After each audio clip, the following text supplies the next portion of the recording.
Okay, Mayor, if, yes, as you've said, if Manila will be successful in ousting the president or topple down the Arroyo administration, and you are so bent in having a separate Mindanao Republic, can Mindanao stand independently of the two islands? We can. It's a question of humanity, reaching out to our Muslim brothers and being frank with them. Kasi wag na yung laro-laruin pa natin ng mag-merge-merge. Kasi yung great divide really is the culture and religion. Yeah. Kasi yung religion ng mga kapatid nating Muslim is really based on the Quran. It governs the relation between the individual to his country, to his nation, his relations with his fellow men, with the family, children.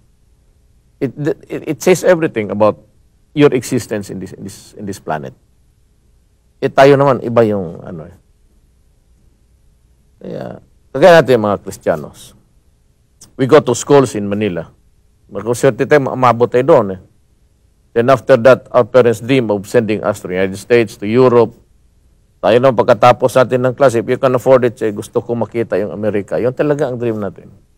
But ito naman itong mga kapatid nating mga Muslim. Sila, nag-aaral.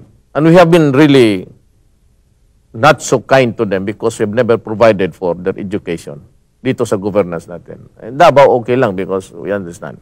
We have the largest network of madrasa here in the entire country dito. Sila, after school, they also dream of going to the Middle East. Mag-aral sila doon sa University of Egypt and in the great schools of the Arab centers of learning.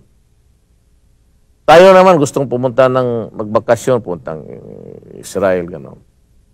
And sila naman, excuse me, they dream of going to making the Hajj. So yung magkaiba yung laro. Maganda nga kung magkaintindihan tayo dito. Gano'n yan ang dimensions dyan. They're not interested going to Washington, D.C. They're interested to go to Saudi Arabia, to Libya. Yun ang kultura nila. Walang pakialam dyan. That is how it is.